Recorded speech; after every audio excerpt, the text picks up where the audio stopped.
നമസ്കാരം. ഒന്നിലധികം പുതുമകളുമായാണ് മറിയ ക്രിസ്റ്റീന എന്ന മദർ വെസൽ നമ്മുടെ പോർട്ടിൽ അടുക്കുന്നത്. ഇന്നത്തെ സെയിലിംഗ് കമന്ററി ആരംഭിക്കുന്നു.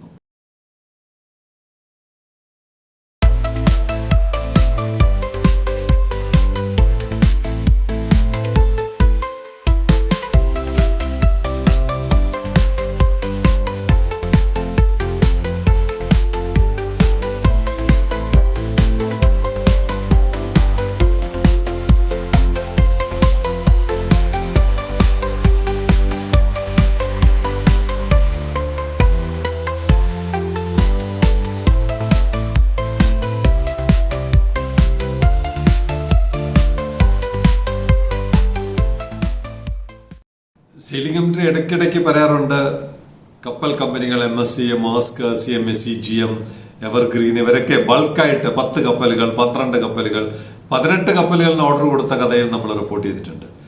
പിന്നെ നമ്മളത് മറക്കുകയാണ്, നമ്മൾക്കത് ഫോളോ ചെയ്യാൻ പറ്റാതെ വരുന്നുണ്ട്. പക്ഷെ അങ്ങനെ ഓർഡർ ചെയ്യപ്പെട്ട കപ്പലുകൾ നമ്മുടെ തുറമുഖത്തും വന്നു തുടങ്ങി. ഒരുപക്ഷെ ഇന്നലെ അർദ്ധരാത്രിയോടുകൂടി വാർഫിൽ പ്രവേശിച്ച Maria Cristina, MSC Maria Cristina എന്ന് പറയുന്നത് പലതരം അത്തരം റെക്കോർഡുകളുടെ ഉടമയാണ്.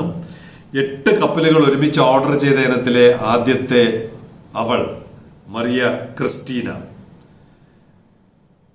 ഒരു LNG കാറ്റഗറിയിൽ ഒരു റെക്കോർഡിനുടമയാണ്. ഒന്ന് സന്ദർശിക്കേണ്ട കപ്പലാണ്. ലോകത്തിലെ തന്നെ അപൂർവം കപ്പലുകളിൽ ഒന്നായിട്ടാണ് പറയുന്നത്.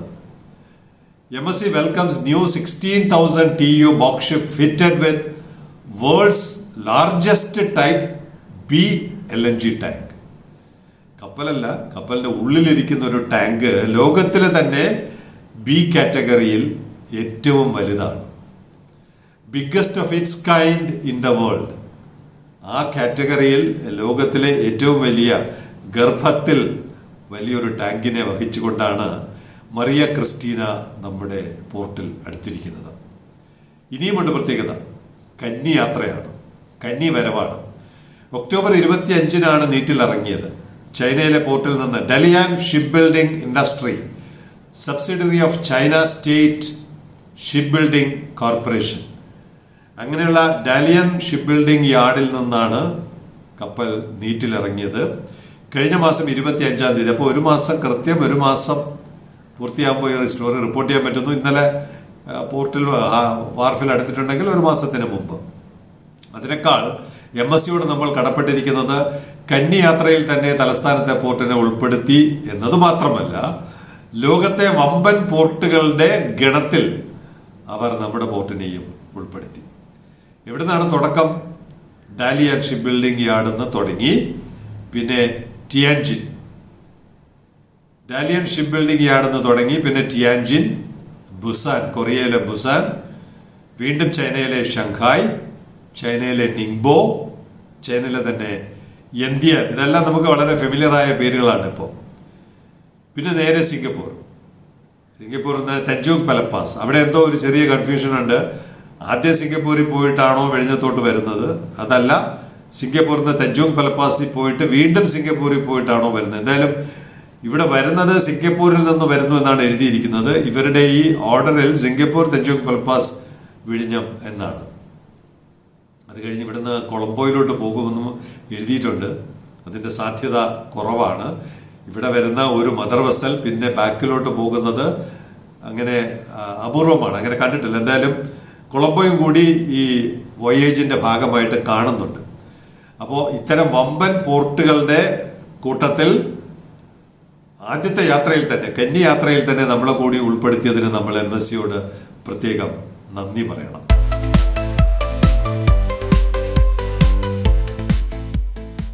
സർക്കാർ അവഗണിക്കുന്നുണ്ടെങ്കിലും കാര്യമായി പരിഗണിക്കുന്നില്ലെങ്കിലും കൊച്ചിയിൽ നടക്കുന്ന ഈവെന്റിന് തുല്യമായ പ്രാധാന്യം, അതിനേക്കാൾ ഇതിൻ്റെ 3-4 ഇരട്ടി പ്രാധാന്യം കിട്ടേണ്ടതാണ് കോൺക്ലേവ്, വിഴിഞ്ഞം കോൺക്ലേവ്. ക്യാപിറ്റൽ കോൺക്ലേവ് എന്ന് പറഞ്ഞിരുന്നെങ്കിൽ കുറച്ചുകൂടി അതിനകത്തൊരു ആകർഷണീയത ഉണ്ടാകുമായിരുന്നു. എന്തായാലും ആ കോൺക്ലേവിൽ സർക്കാർ വലിയ താല്പര്യം കാണിക്കുന്നില്ലെങ്കിലും ജനങ്ങൾ താല്പര്യം കാണിക്കണം. പ്രത്യേകിച്ച് സെയിലിംഗ് കമ്മിറ്റിയുടെ പ്രേക്ഷകർ താല്പര്യം കാണിക്കണം. ഗൗരവത്തോടെ എടുക്കണം. നമ്മൾ കോൺക്ലേവിൽ നമ്മുടെ ഒരു പ്രൊജക്റ്റ് പ്രസന്റ് ചെയ്യുന്നതിനെ കുറിച്ച് വളരെ ഗൗരവമായിട്ട് സെയിലിംഗ് കമ്മിറ്റിയുടെ പ്രേക്ഷകർ ആലോചിക്കണം. കാരണം ആദ്യത്തെ റിപ്പോർട്ടിൽ പറഞ്ഞതുപോലെ 12 കപ്പൽ, 18 കപ്പൽ, 8 കപ്പൽ എന്നൊക്കെ ഓർഡർ കൊടുക്കുന്നത് പോലെ ചൈനയിൽ കോസ്കോ ഓർഡേഴ്സ്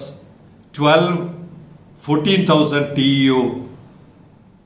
എന്തായിരിക്കും നമ്മൾ പ്രപ്പോസൽ കോൺക്ലേവിൽ കൊടുക്കേണ്ട വിഷയം എന്ന് പറയുമ്പോൾ മെത്തനോൾ വെസൽസ്.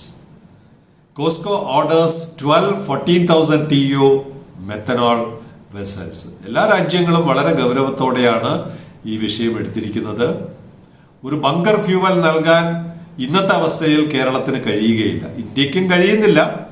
ഇനി ഏതെങ്കിലും സ്വകാര്യ മുതലാളിമാരാരെങ്കിലും വിചാരിച്ചാൽ അംബാനിയോ അദാനിയോ പോലുള്ളവർക്ക് ചിലപ്പോൾ നൽകാൻ പറ്റിയേക്കാം. അതും ഇറക്കുമതി ചെയ്ത ഒരു ക്രൂഡ് കൊണ്ടുവന്ന് പ്രോസസ്സ് ചെയ്താണ് കൊടുക്കുന്നത്. ഇവിടെ നമ്മുടെ സ്വന്തം ഉൽപ്പന്നം എടുത്തുകൊണ്ട് കൊടുക്കാവുന്ന, ഇന്നലെ പറഞ്ഞല്ലോ 220-250 കപ്പലുകളാണ് അടുത്ത 2-3 വർഷത്തിനകം മെത്തനോൾ അധിഷ്ഠിതമായി ഓടാൻ പോകുന്നത്. അപ്പോൾ അതിൻ്റെ വളരെ പോസിറ്റീവായിട്ടുള്ള സൂചനയാണ്. Cosco shipping holdings has received share holder approval. അവരുടെ ഷെയർ ഹോൾഡേഴ്സിന്റെ അപ്രൂവൽ കിട്ടി. എന്തിനാണ്? To order a series of 12 methanol fuel container ships of 14,000 TEU capacity. 14,000 TEU കപ്പാസിറ്റിയുള്ള 12 കപ്പലുകൾ നിർമ്മിക്കുവാൻ കോസ്കോയുടെ ഷെയർ ഹോൾഡേഴ്സ് അനുമതി നൽകി. നമുക്ക് കമ്പനിയുമില്ല, ഷെയർ ഹോൾഡേഴ്സുമില്ല, ആരുമില്ല. അനാഥരായ കുറേ നാട്ടുകാർ മാത്രമാണ് സ്വപ്നങ്ങൾ കണ്ടുകൊണ്ടിങ്ങനെ നടക്കുകയാണ്. ഏതെങ്കിലും ഒരു കാലത്ത് വിഴിഞ്ഞം തുറമുഖത്ത് നിന്ന് എന്തെങ്കിലും നേട്ടമുണ്ടാകും എന്ന് കരുതി പ്രതീക്ഷയോടെ നോക്കിയിരിക്കുന്ന കുറച്ച് ആളുകളുണ്ട്. അത് മാത്രമേ ഉള്ളൂ. അവരെവിടെയെങ്കിലും ഷെയർ ഹോൾഡേഴ്സായിട്ട് മാറുമോ?